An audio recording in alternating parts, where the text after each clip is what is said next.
Amigos, amigas, bienvenidos, bienvenidas a Cuestión de Enfoques. Soy Miguel Cálix Martínez, nuevamente con ustedes por la señal de ICN, Una Nueva Conciencia. Nuevamente para hablar de los temas que hacen portada, que hacen titulares y que usted sigue en los noticiarios digitales y televisivos de ICN, ICN.digital. Los temas sobre los cuales hay distintos puntos de vista, perspectivas, opiniones y enfoques.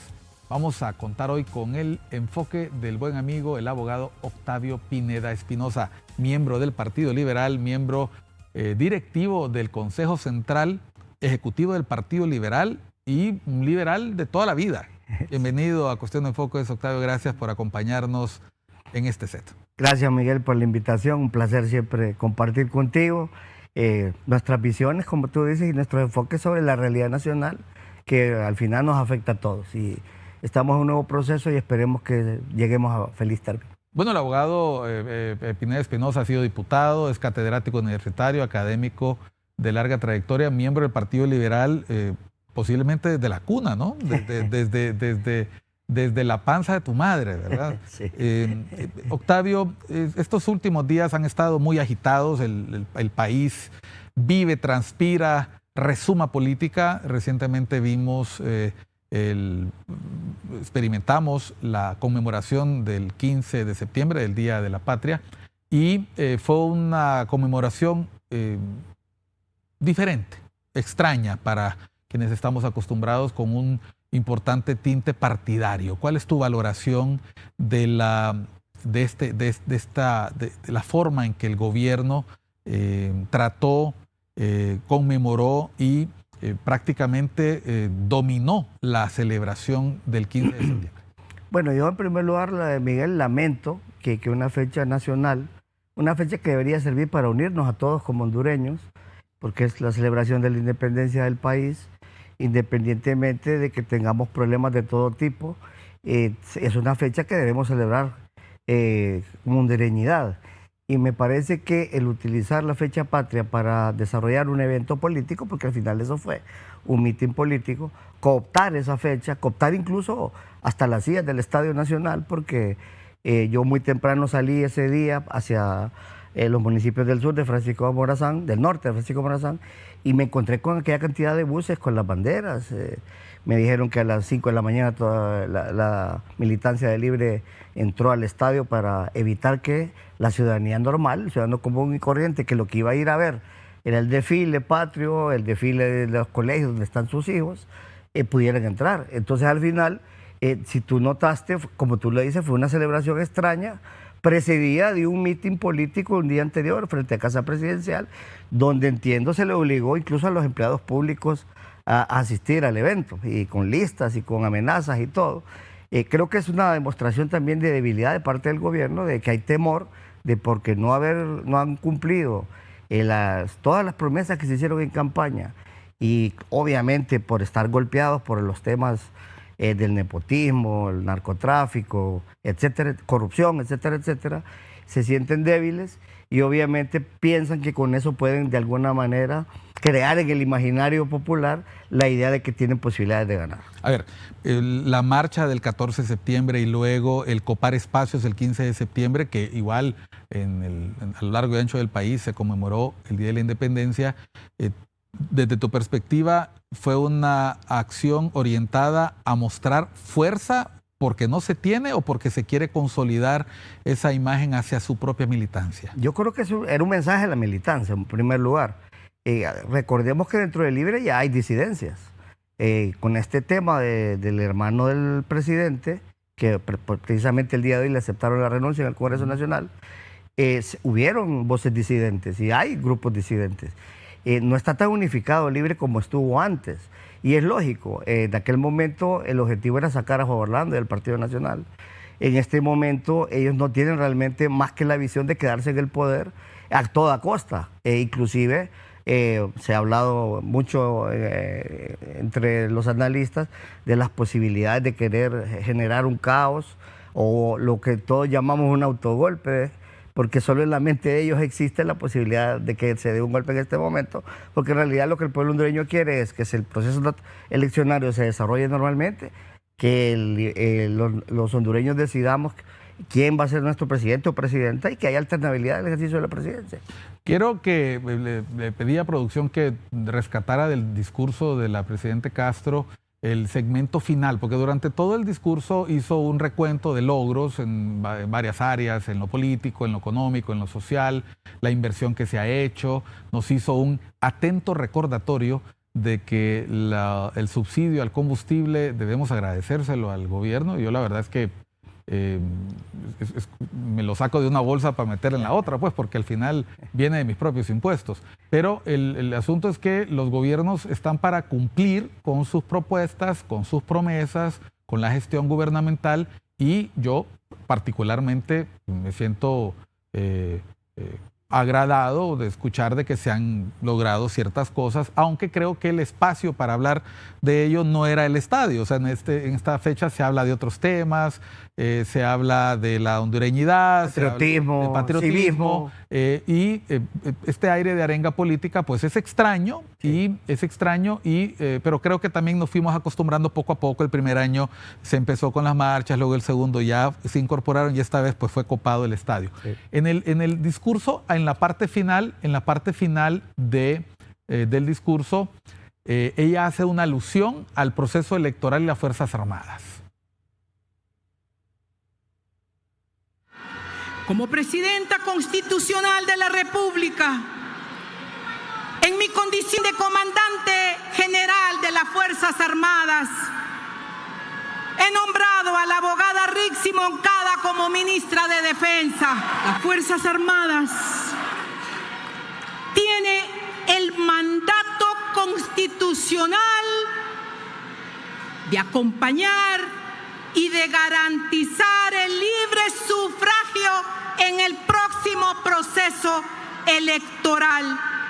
Y a pesar de las trampas del bipartidismo, garantizamos elecciones libres y transparentes.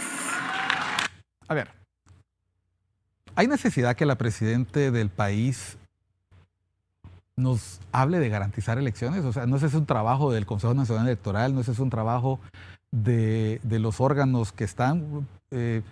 Recordarnos que la candidata oficialista es la ministra de Defensa y que está al mando, por intersección de ella, porque ella es la comandante, de las Fuerzas Armadas, que tienen un rol en la alternabilidad en el ejercicio de la presidencia y garantizar que el proceso electoral se desarrolle de la manera más normal posible. ¿Era necesario esto, Octavio? Yo creo que no. O sea, en primer lugar, como tú lo dices correctamente, quien tiene el mandato constitucional de dirigir el proceso electoral es el Consejo Nacional Electoral, que en el artículo 55 de la Constitución se le señala que es autónomo e independiente de todos los poderes del Estado.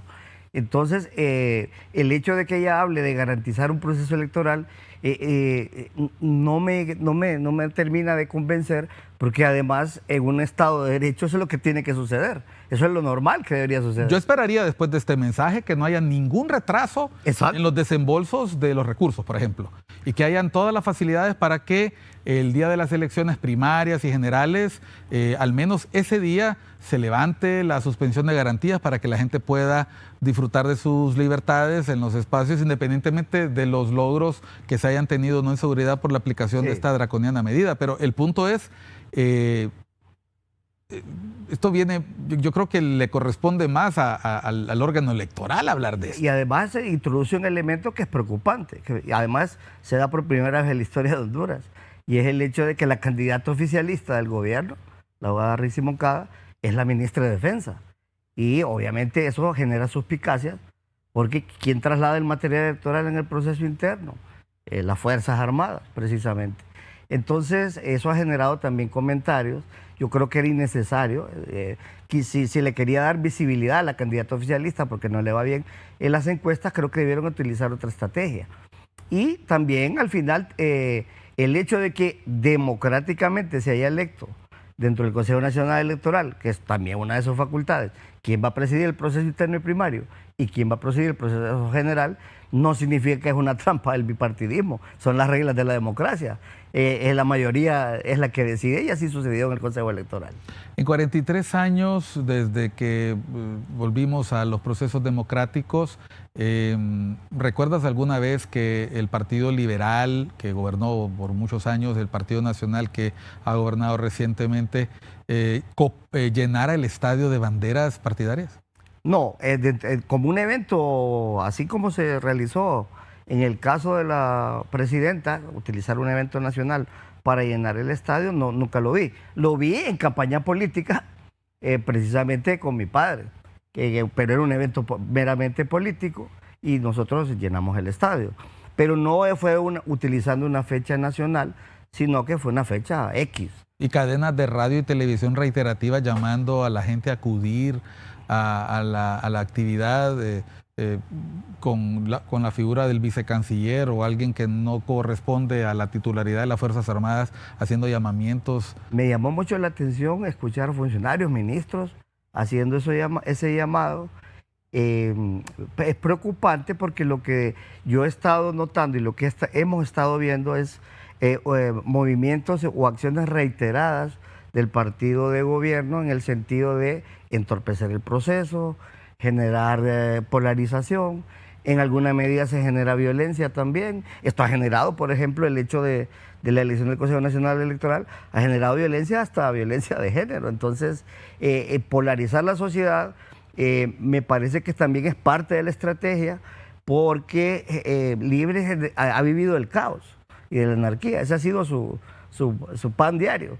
Y ante la posibilidad de perder, que es latente, me parece que puede ser una estrategia peligrosa para el país. Cuando mencionas acciones para entorpecer el proceso electoral, ¿qué se te viene a la mente? Por ejemplo, el hecho de que el presupuesto especial para el proceso interno y primario tardó mucho en aprobarse en el Congreso, que se le quería agregar a ese decreto especial un artículo para meter el acta famosa digital, que yo te diré, Miguel, como ciudadano y como estudioso de la tecnología también, son cosas buenas, son herramientas buenas cuando hay la suficiente capacidad técnica para aplicarlas. Pero en este caso, desafortunadamente, el acta electrónica tenía muchos riesgos. Riesgos de transmisión, riesgos de manipulación, porque hasta se comentó en algún momento que las empresas que podían manejar el TREP y la transmisión del acta podían ser pues empresas que estuvieran vinculadas con la administración del gobierno.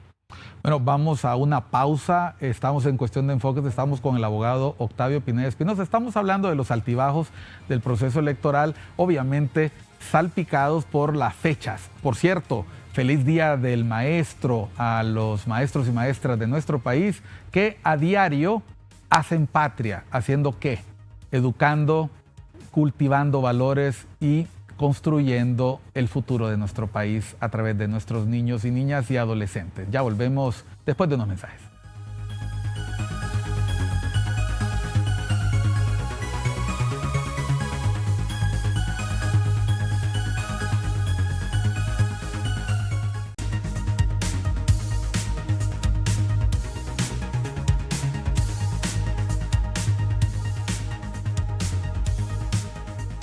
Continuamos en Cuestión de Enfoques, estamos con el abogado Octavio Pineda Espinosa. Estamos hablando sobre los altibajos del proceso electoral. Antes de irnos a la pausa hablábamos de cómo en el mensaje presidencial del 15 de septiembre, que fue presidido por una actividad partidaria masiva, el 14, que yo no sé si una actividad de ese tipo puede catalogarse como actividad electoral por las características. Es más, habiendo sido convocada desde la presidencia, vamos a ver, nada nuevo, el Partido Nacional lo hacía. Así que ya no nos sorprende que empleados públicos y personas sean convocadas un día que deberían estar descansando para pasarles lista y rendir cuentas de su puesto de participación. Prácticamente el espacio, que fue un espacio importante, fue una manifestación importante, pues ocupó toda la calle principal donde está el Centro Cívico Gubernamental y parecía como que se había vaciado el Centro Cívico Gubernamental y habían venido había muchos buses, etcétera. Pero en el discurso la Presidenta habló del proceso electoral. Entonces, quiero que nos concentremos en este segmento sobre el proceso electoral. Tú hablabas de obstáculos, dificultades, el tema del presupuesto. ¿Qué valoraciones puedes hacer a partir de este debate que ha surgido entre los nuevos titulares del Consejo Nacional Electoral porque el tiempo pasa y hay un palique ahí por la convocatoria, que si yo convoco, que tú no convocas, que a mí me toca, que hablaste de violencia de género? ¿A qué te referías en el primer segmento? Bueno, yo creo que en primer lugar la actitud del representante de Libertad de Refundación, el señor Marlon Ochoa, de inicio es una actitud completamente errónea, agresiva. Lo primero que hizo, ni siquiera había entrado al primer pleno, y fue criticar a sus excompañeros, porque inclusive Julio Navarro fue atacado por el hecho de que en un edificio que estaban construyendo, en la placa no le pusieron Xiomara sí cumple. Yo hago la broma de Xiomara sí cumple, porque al final lo que quería él era eso, ¿verdad? Y hubiera sido bueno que le hubieran puesto a la placa primera etapa o algo así. Yo te puedo decir, eso se puede arreglar con posterioridad. Claro. Se manda a quitar la placa y se pone otra. No había necesidad de ser tan directo, de hacer filmados y subirlos a redes también sociales. Se sobrepasó porque atacó prácticamente de corrupción. No, le dijo sinvergüenza. Exacto, a los miembros que estaban antes que él, incluyendo a Julio Navarro, que representaba a Libertad de Refundación. Y posteriormente crea toda esta crisis con el tema de la convocatoria para el Pleno, prácticamente queriendo imponerse como presidente del Consejo Nacional Electoral, agrediendo verbalmente tanto a la doctora Ana Paola Hall como a la abogada Cosel López, situación que ha continuado, eso continúa todavía. Y ahora hay toda una campaña de desprestigio contra Cosel López, que fue la que salió electa para el proceso primario, que me parece raya con la violencia de género, porque ya se metieron con su hija, ya se metieron con su familia, la han amenazado de muerte. Entiendo que ella tuvo inclusive que cambiarse de residencia. Entonces esto ya no es una contienda política normal, ya no, además él actúa como activista, no como un funcionario de un organismo constitucional que es el Consejo Nacional Electoral. Entonces, yo creo que de hecho él es muy culpable de lo que sucedió por esa actitud que presentó al inicio, una actitud prepotente, y yo creo que aunque muchos digan que esto es producto de su juventud y de sus ímpetus, creo que es una estrategia que ya estaba formulada. Vamos a ver, creo que la conducta del exsecretario de Estado de Finanzas y del exdirector del Servicio de Administración de Rentas ha sido un funcionario estrella del gobierno, una joven figura del gobierno de Libertad y Refundación, que antes de estar en esa posición precisamente coordinó campaña. Fue director electoral del Consejo Nacional Electoral. Y antes de eso fue director electoral en el periodo de la ahora candidata y secretaria de Defensa, Rixi Moncada. Correcto. A eso se refiere él cuando habla de su experiencia en el órgano electoral. Sí. Ahora, este estilo de choque que es confrontativo no empieza ahora. De hecho, todo el mundo comentaba que cuando llegara al cargo se esperaba una actitud de mucha fuerza por su parte, porque le caracteriza, o sea, él tiene esa forma de afrontar y confrontar, pero se encuentra al otro lado con representantes partidarios. ¿Crees que en este momento sale a relucir la inconveniencia de haber optado por este modelo en el que los representantes de los órganos electorales son partidarios y no funcionarios que van orientados a garantizar el proceso y no defender los intereses de sus propias organizaciones? Creo que esto demuestra que necesitamos cambiar ese modelo. Yo en otro programa mencionaba que habría que seguir un modelo parecido al del IFE en México, que es una institución que es eminentemente profesional. Técnica.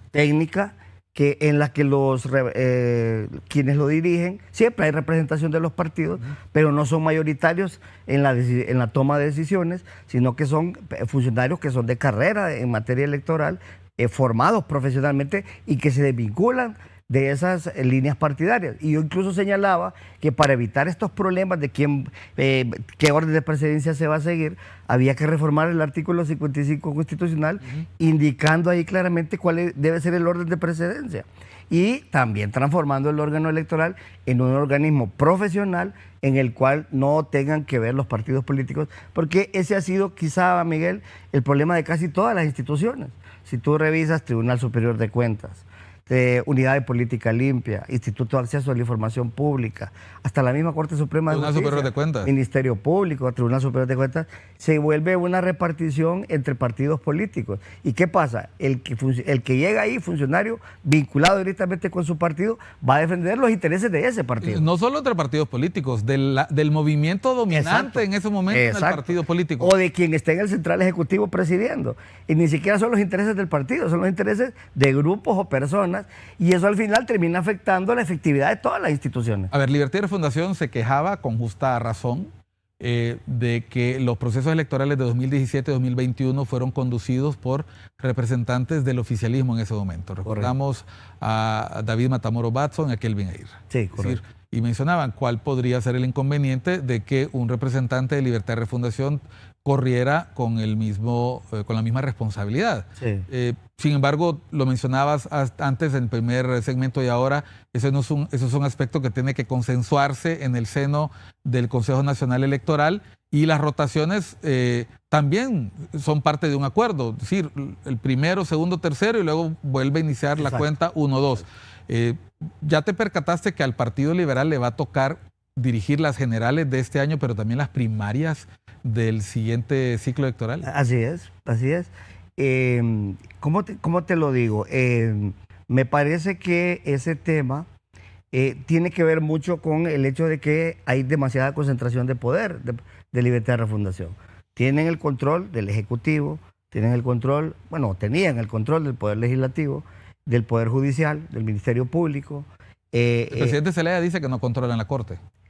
Eso es debatible porque ahí se menciona que hay, por ejemplo, hay magistrados que supuestamente representan al Partido Liberal que en realidad tienen una cercanía con don Manuel Zelaya. Liberales. Exactamente.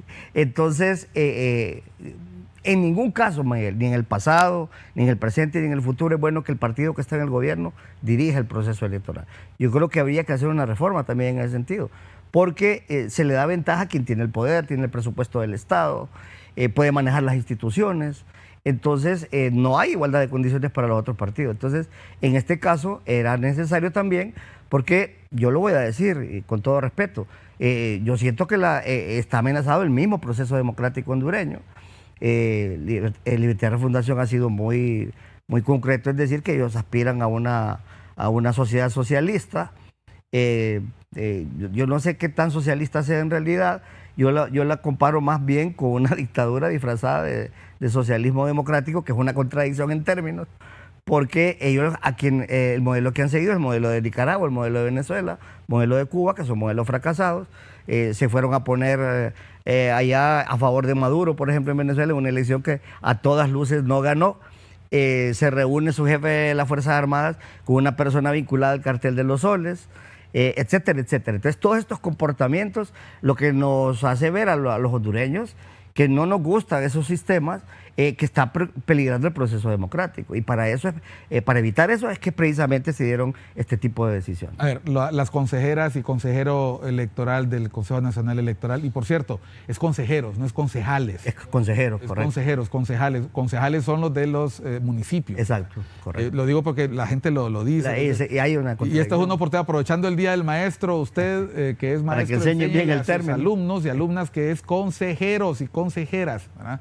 Ahora, los consejeros llegaron a la primera sesión, no lograban sesionar y trascendió que podía haber acuerdos entre el Partido Liberal y Libertad de Refundación para repartirse la organización, la conducción del proceso electoral primario y general. Pero esto fue de boca y de mención del mismo consejero Marlon Ochoa. Exacto. Ahora, ¿qué pasó? ¿Por qué no ocurrió eso finalmente y se da esta, voy a utilizar las palabras, esta alianza perversa del bipartidismo? Mira, yo creo que él mismo genera el conflicto. Pero yo te voy a decir una cosa, eso al final creo que fue positivo en el sentido de que provocó la reacción de los partidos de oposición. ¿Qué pasó en el Partido Liberal cuando se hizo ver eso? Exacto, bueno, inmediatamente que escuchamos eso, nosotros emitimos un comunicado, nos reunimos, hablamos. ¿Había acuerdo realmente, Octavio? Muchos dicen que había acuerdo bajo la mesa, pero tú sabes que como abogados, sin tener las pruebas, no podemos señalar con certeza que eso sucedió. Sí te puedo decir que lo que nosotros manifestamos es que esos acuerdos no fueron autorizados por el Central Ejecutivo, no fueron autorizados por los candidatos. Los candidatos se manifestaron ese día. La abogada Maribel Espinosa, a través de un mensaje en X, dijo que ni por las circunstancias, por la violencia, por la forma en que se había comportado Libre, no podía dirigir el proceso interno ni el general. Igual se manifestó Salvador Narrala, Jorge Cálix, y nosotros como autoridad partidaria emitimos el comunicado, dimos una conferencia de prensa. Luis Zelaya dijo algo en ese sentido también. Entonces, si hubieron, porque se menciona un acuerdo en marzo. En marzo lo que yo... Pero eso lo mencionó Mel Zelaya. Exacto, ese es el otro revulsivo. Y que queriéndolos obligar a que cumplieran el acuerdo, la palabra entre acordada. comillas. Ajá. Entonces, se supone que en marzo lo que hubo fue un acuerdo para constituir los organismos electorales. Pero a la luz pública nunca salió que se había negociado también la precedencia en el Consejo Nacional Electoral de quién iba a dirigir los procesos. Eso fue lo que generó la reacción. Fuerte, por cierto. Ahí yo quiero lamentar el hecho de que quien más sufrió, podemos decirlo, es la doctora Ana Paola Hall, que sufrió muchos ataques en algún sentido, manifestaciones, etcétera, etcétera. No escuchamos en ningún momento a ella responder. Exacto, sí, yo creo que fue una actitud correcta la de ella. Yo la conozco, una persona bien templada, con experiencia profesional de muchos años. Nosotros le dimos nuestro voto de confianza como movimiento, la abogada Maribel Espinosa, tu servidor. Consideramos que había que darles el espacio a ellos para que pudieran tomar la decisión. Y yo creo que al final demostraron ambas de ser valientes, ser patriotas, demostraron que no le temen a los embates de libertad y refundación. Y yo aquí quiero aprovechar, Miguel, para darles un consejo a ambas, porque yo creo que la actitud del representante de Libre va a ser la misma, va a continuar siendo la misma. Porque por la víspera se conoce la fiesta. Porque su objetivo es ser disruptivo en el proceso, generar caos, para evitar precisamente que se tomen las decisiones que se tienen que tomar, que son las adecuadas. Entonces mi consejo es que no sigan ellas alimentando a esta persona con respuestas a sus ataques. Yo creo que hay que ignorar a Marlon Ochoa. Para pelear se necesitan dos. Exacto. Y ellas continuar con el trabajo que realmente necesitan hacer para dar certeza, transparencia, equilibrio al proceso electoral, que es lo que queremos todos los hondureños. Nos vamos a otra pausa, vamos a hablar a la vuelta sobre los comicios primarios, cómo se está preparando el Partido Liberal para este importante evento que dará finalmente pie a la selección de un candidato o candidata que se convertirá en el contendor o contendora en las elecciones generales de noviembre de 2025. Volvemos después de unos mensajes con el abogado Octavio Pineda Espinosa, miembro del Partido Liberal de Honduras.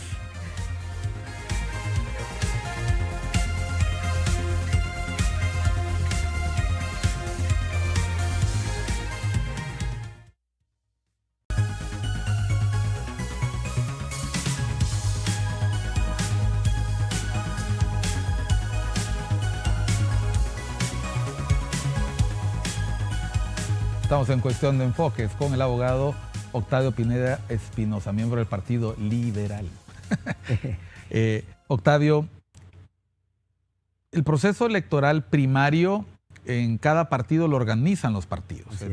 El Consejo Nacional Electoral, el Registro Nacional de las Personas, facilitan el proceso, pero finalmente el proceso electoral primario es una responsabilidad de los partidos y el Partido Liberal cuenta con al menos 5 o 6 precandidatos hasta ahora reconocidos. Así es. En algún momento estuvo el diputado Marlon Lara, pero declinó ese proceso. Sabemos que tenemos a la abogada Maribel Espinosa, al ingeniero Salvador Narrala, al abogado Jorge Cálix, está el abogado Canales también. Rafael Canales y el ingeniero Luis Zelaya. También se menciona a la doctora Méndola.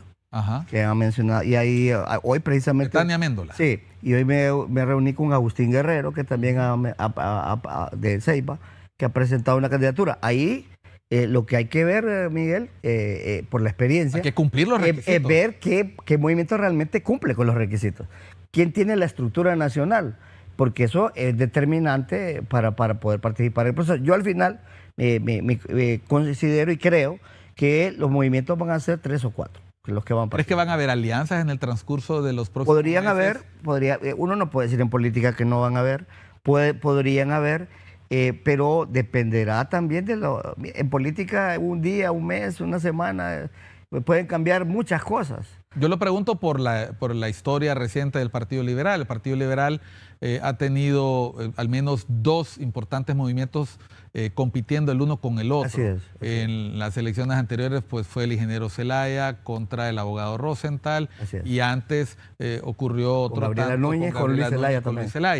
Pero el Partido Liberal siempre tiene problemas a la hora de la unidad. Sí. Y la última vez que lograron unir esas piezas para obtener su propósito fue en la elección del 2005, cuando en el Paraíso, y lo recuerdo muy bien, distintos líderes del partido, entre ellos el profesor Rafael Pineda Ponce, alzaron la mano del entonces candidato Manuel Zelaya Rosales, que gracias a esa unidad y a otra serie de circunstancias logra triunfar. Sí. Ahora, el Partido Liberal, producto de esa discordancia, enfrentó una ruptura importante en el 2009 y luego con el surgimiento de Libertad y Refundación. ¿Está listo el liberalismo para ir a un proceso electoral primario y, digámoslo con claridad, independientemente de los resultados, pactar? ¿Podrán los señores y señoras, los toros del Partido Liberal, pactar esa unidad que requieren para volver a hacer ese partido con opción de triunfo? Yo creo que es una cuestión de madurez política y también de sobrevivencia política.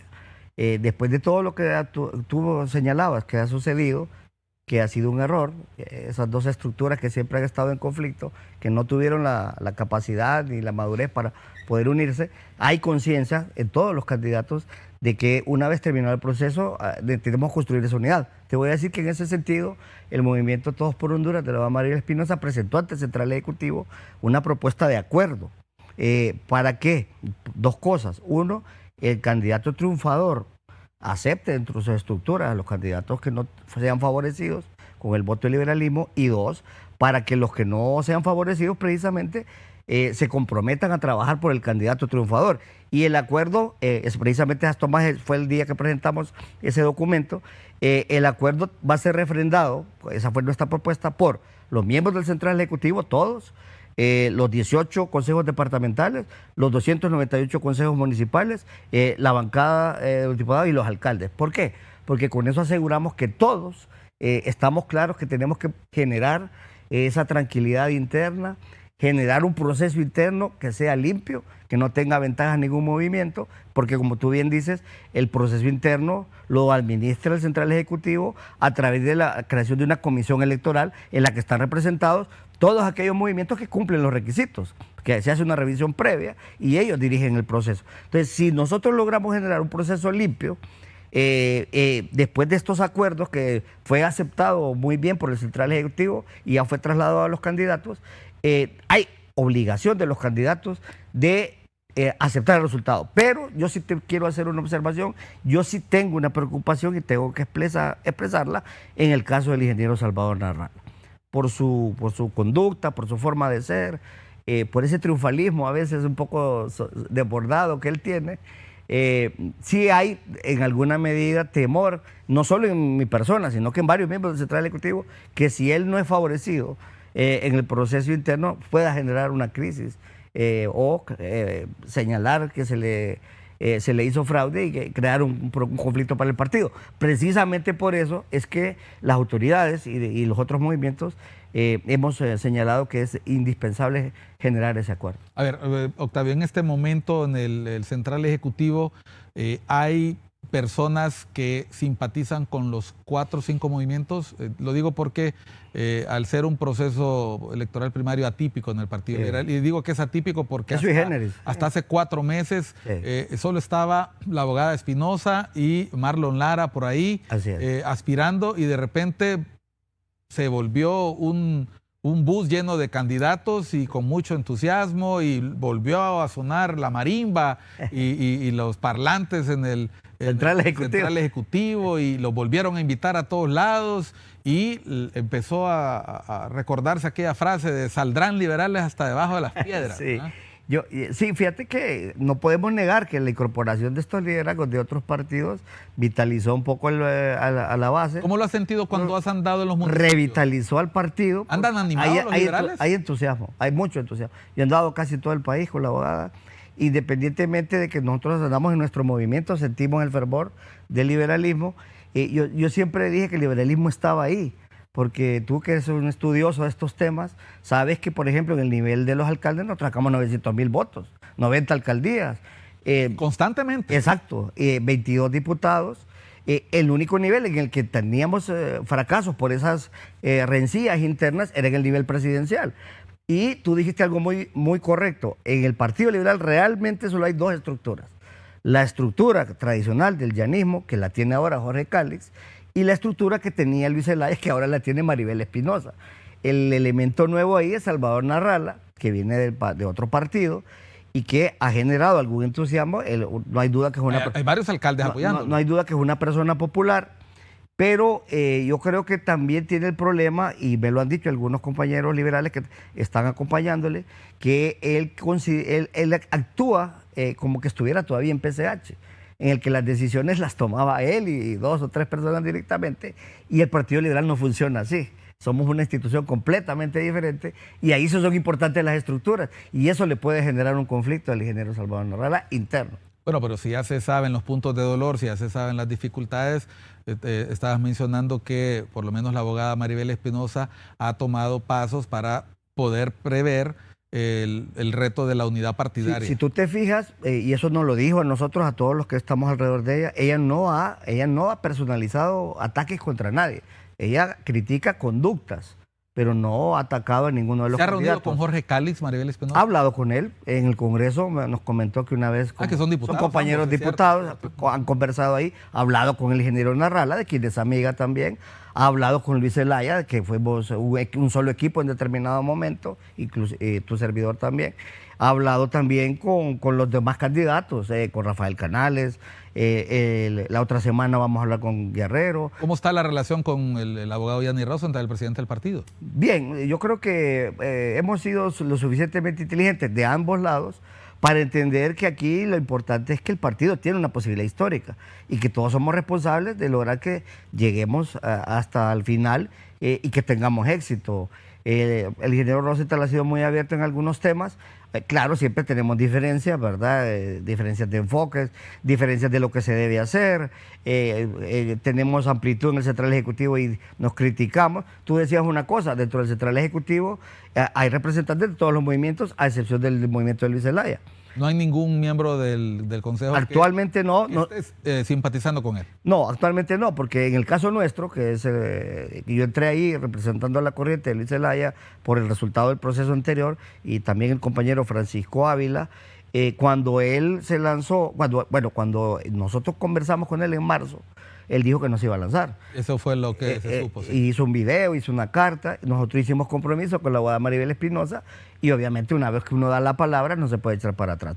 Le tengo mucho aprecio al ingeniero Zelaya, no lo estamos representando a Maribel Espinosa, y obviamente dentro de los otros compañeros hay representantes que están con Salvador Narrala y otros con Jorge Cálix. Conociendo cómo funciona el Partido Liberal, Octavio, que se trata de liderazgos de distinto calibre, de distinto arraigo, los alcaldes, de alcaldías que tienen 3, 4 periodos, que son caudillos en sus zonas, de diputados que varios de ellos han tenido que ir dejando en el camino sus aspiraciones porque no logran volver al Congreso. Así es. Estamos hablando de viejos, personas que volvieron a la actividad privada por el Partido Liberal no gana elecciones desde hace 20 años, desde el año 2005.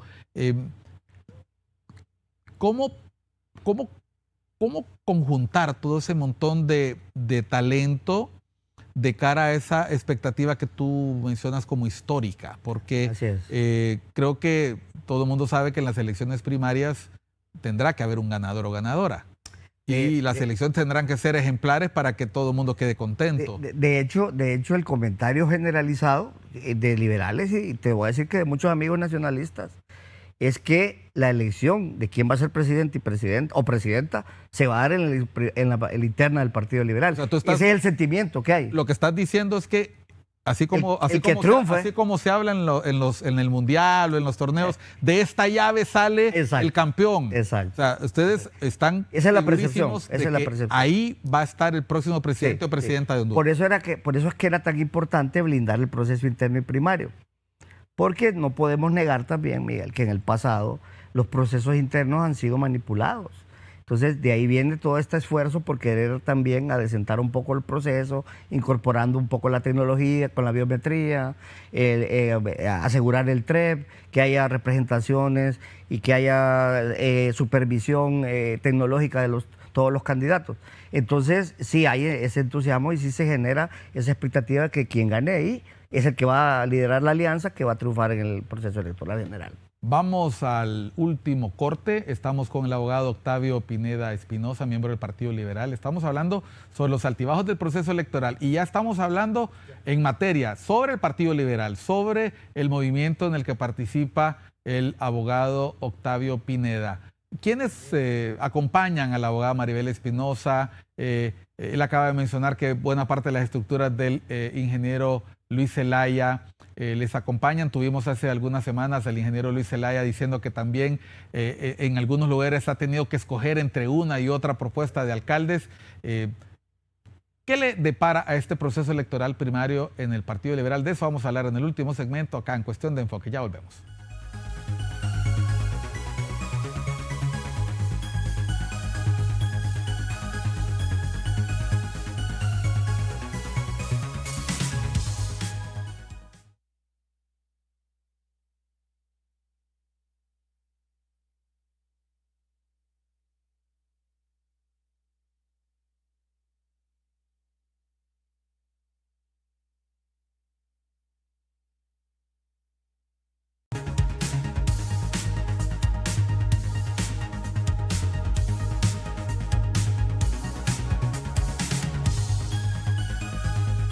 Entramos al segmento final de Cuestión de Enfoques. Estamos con el abogado Octavio Pineda Espinosa hablando sobre las elecciones, sobre los procesos electorales primario y general. Alguien me hizo una corrección hace unos meses. Es un solo proceso electoral con las primarias e internas y las generales. Yo me acostumbré a llamarles procesos electorales a cada uno porque cada uno tiene su propia complejidad. En el segmento anterior, en algún momento apareció la palabra alianzas. Yo te pregunté si va a haber alianzas dentro del Partido Liberal.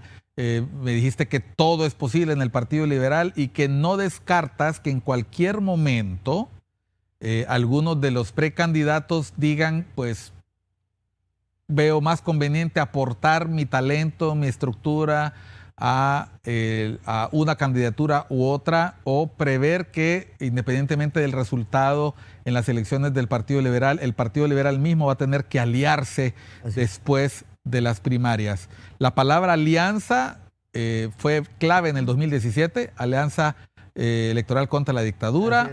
Luego en el 2021 no hubo tal alianza porque lo que finalmente ocurrió es que la candidata del Pino, el candidato del PSH, estuvieron como designados de la hoy presidente Xiomara Castro, bajo la bandera Libertad y Refundación. Y esa es la razón por la cual Libertad y Refundación habla del gobierno libre. Correcto. Porque realmente era una alianza de hecho. Ya había pasado el tiempo. ¿Estás en capacidad de anunciar que independientemente del resultado de las elecciones primarias del Partido Liberal, el Partido Liberal va por una alianza electoral en las elecciones del 2025? Sin duda, porque es que yo te voy a decir una cosa, ningún partido puede ganar por sí solo el próximo proceso electoral. Y además nosotros tenemos que asegurar como oposición que hay alternabilidad en el ejercicio de la presidencia para poder derrotar al partido de gobierno. Hay una diferencia del proceso anterior a este, obviamente. Libertad y Refundación ya no va a contar con los votos de Salvador Narrala, no va a contar con votos de alrededor de 350,000 liberales que votaron creyendo que este gobierno iba a ser diferente, y otras incorporaciones. ¿Te refieres a los votos que uno resta de las primarias del Partido Liberal en 2021 y que desaparecieron de la suma? En el proceso general, correcto. Entonces, eso ya no va a suceder. Entonces, el Partido Liberal, si va a encabezar una alianza de oposición, está forzado, y es conveniente además que haya alianzas con la buena gente del Partido Nacional, que la hay, con la buena gente del mismo Libertad de Refundación, que están completamente decepcionados de lo que ha sucedido. Muchos de esos liberales que se fueron para allá están retornando al partido ahora a raíz de estos procesos de incorporación, y obviamente un gran sector independiente que existe en Honduras, porque tú lo sabes mejor que yo, el partido más grande de Honduras es el de los que no tienen partido. ¿El Partido Liberal estaría dispuesto, piensas, obviamente es la opinión de Octavio Pineda, si las condiciones se prestan, a ceder incluso la titularidad de esa alianza a alguien que venga de ese sector independiente o de otro partido? Hasta ahí no. Nosotros siempre hemos planteado una alianza de oposición, pero encabezándola el Partido Liberal. Y no necesariamente tiene que ser una alianza de derecho, puede ser una alianza de hecho, porque va a llegar del convencimiento que tengan los otros partidos de que ellos no tienen posibilidad de triunfar en el proceso electoral, y que lo más conveniente para sacar a Libertad de Refundación es apoyar al candidato del Partido Liberal. Y en ese sentido yo he conversado con muchos colegas, amigos del Partido Nacional que ya han llegado a ese convencimiento. Y de otros sectores. Entonces, eso lo tenemos que obviamente ir alimentando, irlo trabajando, irlo construyendo para que se convierta en una realidad concreta una vez que se haya hecho el proceso interno del partido y que hayamos logrado, como tú dices, esa unidad interna, porque eso es vital. El primer paso es vital para el segundo. Por eso es que yo creo que hay la suficiente entendimiento y madurez política en los candidatos de entender que es indispensable la unidad interna del partido después del proceso interno para poder construir la alianza de oposición. En las elecciones que llevaron al poder al presidente Maduro, el Partido Nacional no logra la mayoría y necesitó de los votos de la Democracia Cristiana para poder gobernar. El Partido Liberal en el 2005 logra las elecciones, pero necesitó los votos de la Democracia Cristiana para poder gobernar. En el 2013 el Partido Nacional gana las elecciones, pero necesitó votos liberales para poder gobernar. Me refiero al Congreso Nacional. Correcto. Y en el 2017 pasó otro tanto, el Partido Nacional necesitó de Alianza Patriótica. Hoy el Partido Libertad de Refundación, sin los votos de la oposición, no puede tomar decisiones, aprobar nada en el Congreso, y ahora que toca la sustitución del secretario del Congreso tendrá que negociar, consensuar con otras fuerzas para poder elegir un secretario. Si el Partido Liberal participa en una alianza de oposición, llamémosla así, de hecho o de derecho, según la ley electoral, el reto del Partido Liberal no ha sacado más de 22 diputados, 28 en el mejor de los casos, en los últimos años. ¿Cómo lograr gobernabilidad sin un Congreso que le apoye? Bueno, dependerá un poco, y yo creo que eso ha cambiado con estas incorporaciones, de la calidad de los candidatos que vayan en las planillas de todos los movimientos. Hay incorporaciones que vienen de otros partidos también, que van a ser importantes, y además yo creo que dentro de esa alianza que se pretende construir se incluye obviamente el poder en el Congreso, que para mí es un poder indispensable, quizás el primer poder del Estado, si hacemos comparaciones entre los tres poderes. Entonces sí creo que hay una obligación de los candidatos, primero, de limpiar sus planillas. Creo que es una dispensación para todos los partidos.